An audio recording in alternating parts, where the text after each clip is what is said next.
I am going to a castle for a photo shoot, and I decided that I wanted 3 new outfits for my Marcille. I have already finished her winter coat, and right now there's only 2 weeks missing, and I have only managed to finish the mock-up for the second one.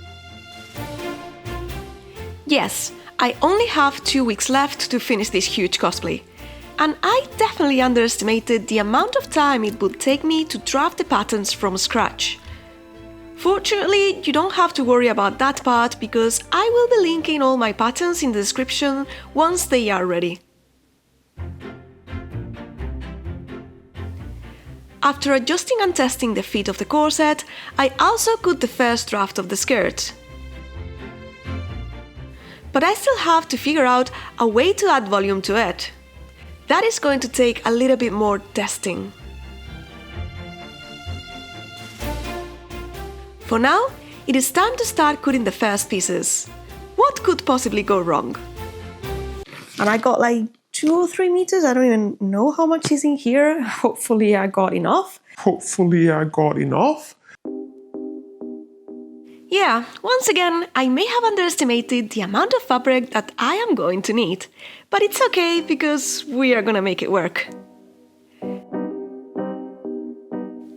As expected, the skirt is too short, but do not worry, we can fix it. I added an extra piece of fabric at the end to make it longer, and I am hoping this won't be visible once I add the trim to the edge. But of course, my troubles are not over.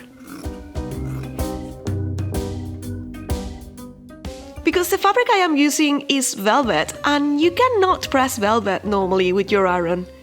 So I am going to need to steam every single crease of this fabric. For now, let's go and use another equally annoying fabric. Fur. I keep forgetting to connect the microphone. Honestly, this is a pain. Like, how do you remember to put it on? Better.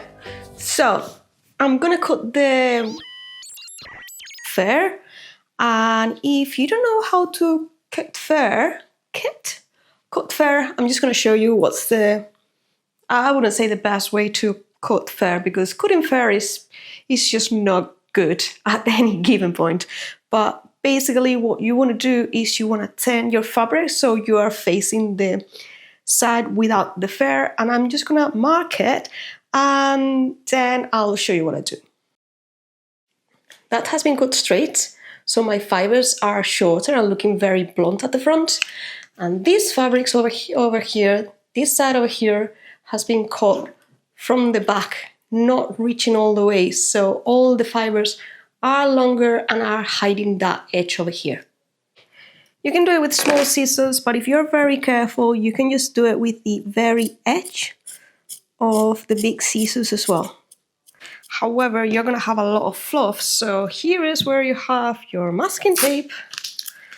And you're just gonna get a piece of masking tape, and before you move any of this fabric, you're gonna just get rid of all that extra fluff. Doesn't mean it's going to be perfect because just look at my floor. There's going to be fluff everywhere. Just be warned, but that is how you can just minimize it. But of course, do have some Hoover nearby because you're going to need it. I live with cats, so I'm used to it. I just also realized that I am very lucky because my hair is indeed going in the right direction. So yeah, before you cut it, make sure the fur is pointing down in the correct direction for all of your trim or whatever. And here's one extra tip. If you need to piece your fabric together, use a zigzag stitch. Once you brush the fabric at the front, the cut will barely be noticeable.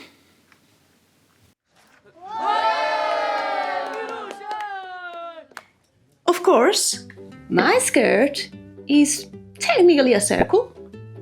My trim is a rectangle. And that doesn't fit. Not really. So there is a few things that I can do to fix it. And also if you look at the references, this has like a 2-tier, at least 2-3 tiers. I think I'm gonna go for 2. I wanna see 2 in the reference picture I chose to follow. And the good news is that because this is quite bulky, I think that if I sew this part here, this will just fall on top a little bit and will create that double layer kind of appearance without me having to do a lot of things. However, we still have the problem that here at the bottom I can have the full length of my rectangle, but if you know how rectangles work, if you know how circles work, you will see that the inner circle is always going to be smaller than the bigger circle. Are you following? Because I'm not sure if you are following. The thing is that this is not a problem, but this part is wider than it should be. So I think my solution has to be gathering this fabric until it fits the inner circle, which is not too difficult. However, I think this skirt is gonna take way longer than I expected because I'm gonna have to gather these by hand. I can't use my ruffler machine, so I'm gonna have to do it by hand. And also because this is velvet, I cannot really use any markers on it, so I'm just gonna have to just point where it is with thread, which means I'm gonna have to do the 4 meters of a skirt, just sew them by hand, and possibly I'm also gonna have to sew this by hand. This is going to take me a while, so let's put a pin on it for now. Or a cat. I have already tested the skirt and I quite like the shape. I even cut the actual fabric for it. However, when I was about to start adding the details, I realized that it's not a good idea to finish that before I finish the undergarments because it could potentially just like create a completely different shape and ruin all the work. So I decided that the first thing to tackle before I finish the skirt is going to be this underskirt. And I do have a lot of tulle which should work, but I decided that I want to try to make it a little bit fluffier with a petticoat underneath, or rather with a crinoline underneath, but it's gonna be open at the front, so it's a little bit more complex because that's what you do. When you don't have time, you just make it more complex. Clever, Alice, clever. The thing is that I have a lot of boning left over from a previous crinoline that I made for my She's a Good Tan, so I thought I will just buy some cover, boning cover. So I decided that I was going to get some boning cover or whatever it's called to save myself some time. However, the only ones that I found were too narrow for the boning that I already have, and I don't want to spend a lot of extra money on something else. So I have instead bought a bunch of twill tape, and I'm gonna have to make myself my own, which is gonna take a while, but you know, I'm just gonna start sewing and whatever it is, it will be. But I am also going to need the twill tape to create the waistband and the supporting frame for my crinoline. So I decided to cut several strips of tape and make a loop at the top to make it easier to position them around the waist later.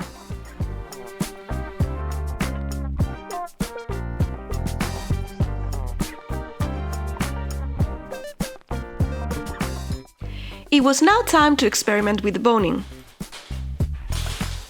As you know, the front is going to be open, but first I need to figure out where to position the boning and the actual shape my skirt is going to take.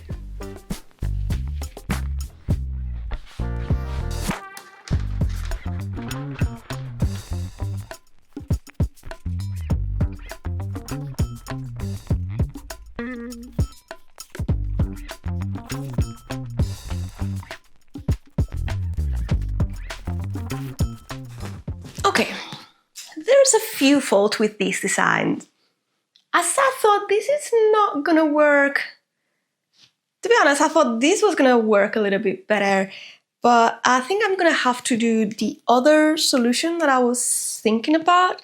And instead of making a hoop skirt like this, I'm just gonna have to do like an elliptic shape kind of. It is giving me volume at the back, but if you notice, this is very, very heavy fabric. So it's pushing forwards as well. Oh, that's a cat. I'm pushing forwards a cat. I mean, the cat will bulk it up, but I'm not sure if they will allow me to bring her to the photo shoot. But yeah, basically, this is pushing the hoop forward, so it's gonna just not make my skirt go this way, which is what I want. So I'm gonna have to change drastically the shape of this. That's probably gonna be longer now. Definitely I'm gonna need a bump pad here to push everything a little bit. There's a lot of maths that I have to do right now. I'm looking forward to it. I'll see what I come up with. But I'm gonna make it work. Let's take a break once more, because this is also going to take a while. But we can do the headdress. That's going to be easy, right? After going through a million historical references, I decided to just drape the pattern on my mannequin and hope for the best. I also opted for a decorative stitch on the edges. Cry with me at the speed of my machine. It's not like the photo shoot is next week or something. But I quite like how it turned out.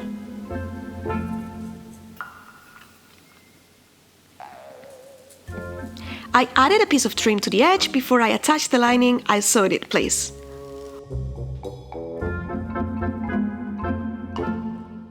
Of course I sewed it wrong, but I will fix it later. Let's see how my maths for the crinoline are going. These lashed out and threw all my pins to the floor flying. Yeah. Have I already mentioned that pattern making requires a lot of maths and also a lot of trial and error? So if you want to save some time and materials, I will also link the patterns for the crinoline in the description. My original plan did not work out, so it was time to do a little bit of engineering. I've been playing with this for a while now, and I think that I have a good enough shape. This seems to be the way to go with the cross wires at the front. I had to make a hoop to just keep those wires in place because otherwise it was collapsing. This is still just the prototype. I'm just figuring out the exact measurements for everything. But basically, this seems to have like a very reasonable shape. I am going to need some more wires and more reinforcement, but if this kind of works, we have most of the battle done. Now I'm gonna try to put the skirt back on. Please, please don't be too heavy.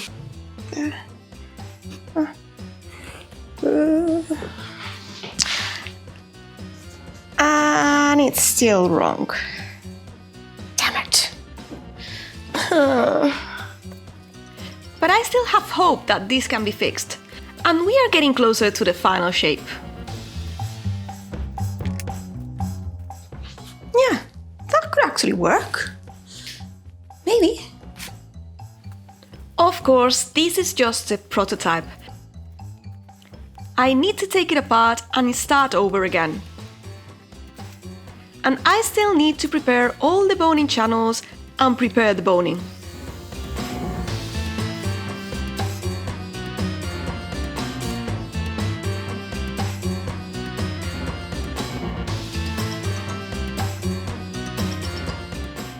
And you will be thinking, why did you go back to circles? Didn't you say that was not going to work? Well, my friends, I do not have time to figure out all the lengths for all the bones, so I am going to have to figure them out as I go and cut them to measure later. this is how it's looking so far. No, it looks a bit wonky, but that's because there is nothing underneath to buff it up a little bit. So it's showing the hoop. That's why you get petticoats underneath, which we are going to do. This is looking quite okay. I think I'm just gonna have to just like redo all this again and space it a little bit lower, because that last hoop, I don't know if you can see it, but that last hoop is a little bit too high. But at the same time, this mannequin is taller than me, and also there's a little bit of a train that I did extra over there, so I think it's less than what you think. Plus, this is rising up because the skirt is heavier at the back, and this fabric is very heavy. So what's doing is like it's pushing the whole thing forwards, and it's collapsing at the back a little bit. I'm not too concerned, I don't think. I think I'm gonna change a couple of things, see if they work better. Fingers crossed that once I put the petticoat on top, this is gonna look better. Once I repositioned all the bones, it was time to do the scary thing. I have opened the front, which was the scary part, and it is holding. I also added an extra wire to the back because it was a bit short, and it made more sense to add one more as opposed to take one lower. So yeah, I just need to cut this part and sew everything by hand. Yay! That's probably gonna take me all day. Oh yes, and indeed it took a very long day.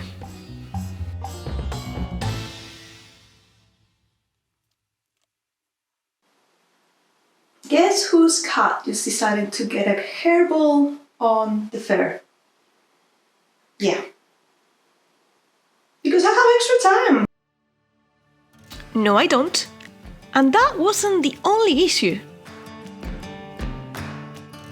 When you do a cosplay like this with several layers, you do want to start with the foundations, or basically with the underskirts and all of that, because as I was saying before, I think, basically you don't know for sure if it's gonna work until you have those shapes underneath, because basically you're changing your body shape. So if you test something and then, you know, your bum is like way wider, it's not gonna fit. So when I originally cut the skirt, I was thinking that I was gonna put it, instead of at the waist, I was gonna put it a bit lower at the hips. But then when I decided that I wanted to do the underskirt, which is this hoop skirt, I realized that if I were to put that so low, it's probably going to slip down, and I'm gonna end up with no skirt. It's gonna be very heavy, and it's just gonna slip down and not work at all. I had to put it at the waist to make sure it doesn't move. What does that mean? That I had to put an extra piece of fabric, and hear me out. If you have ever tried sewing a circle to an inverted circle, you will know how much fun this has been. You can't even see it because it's velvet and it's black and it's very dark, so I bet you can't see it. But basically I had to just put a curved piece on it, and it was very, very difficult, so I did not record it because I don't recommend you to do this. I recommend you to just like, you know, test your pattern beforehand, and I will have avoided like 3 hours of work if I had had my mock-up done correctly in the correct order. It is done now. Unfortunately, my fur has already dried and I can finally attach it to the edge.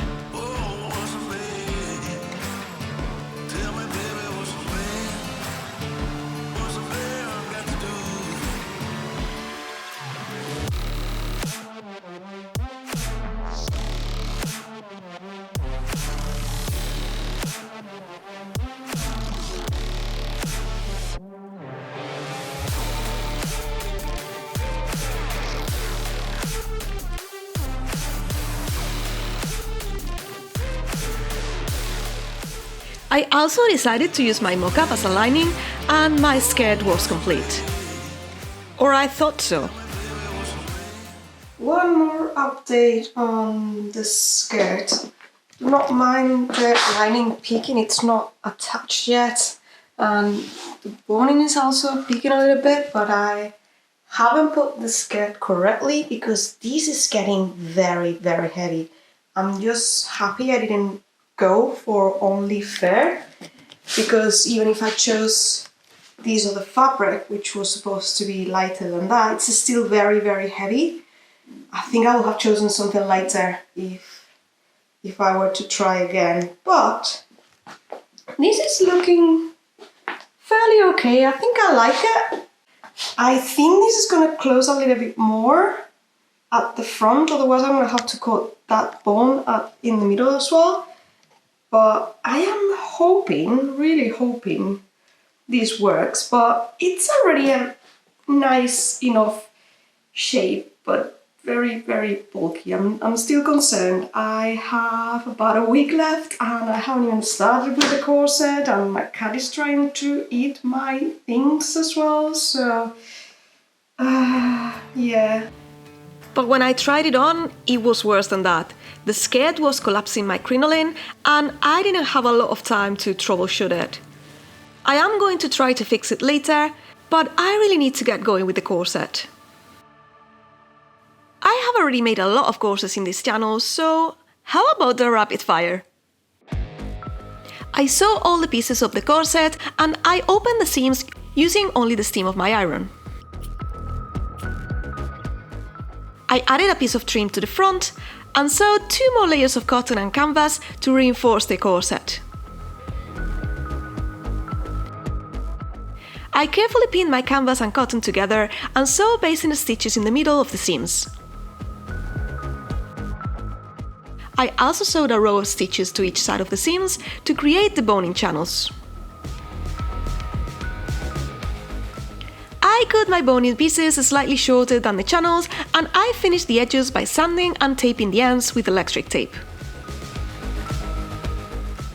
Then I inserted the boning and added a piece of interfacing to the front and back pieces to reinforce them for the eyelets.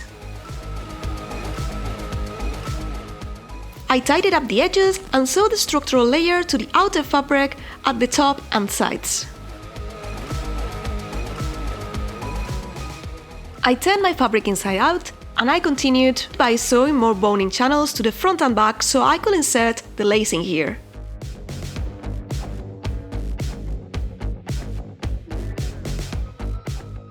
I added a trim to the edge of the corset to hide the edges and sewed it inwards by hand. And then this happened. It is Wednesday. I have a photo shoot in 2 days and I have not finished. I have also done this. I would like to say that I was doing something really cool, like just adding bone into the corset or just like cutting some very interesting fabric, but no. I was washing the dishes and I sprained my wrist. That's gonna be fun. Fortunately, my knight in shiny armor came to the rescue and helped me out finishing the last bits of the corset.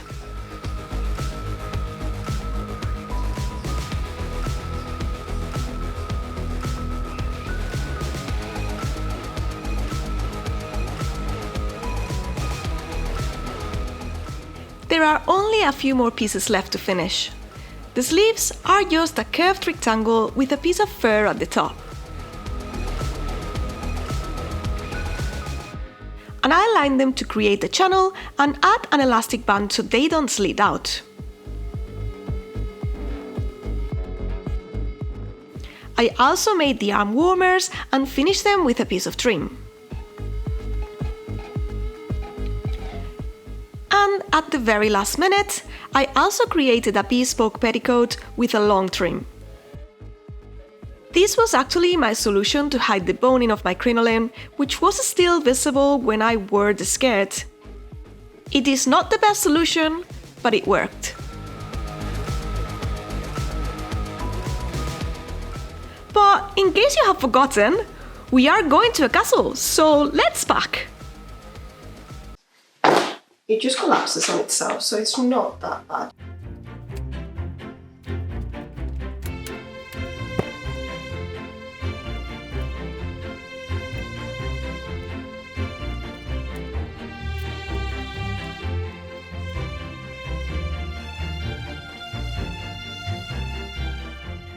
After a month of intense sewing, it is finally time to go on an adventure.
This was a real adventure, and I am very happy I decided to go to this event.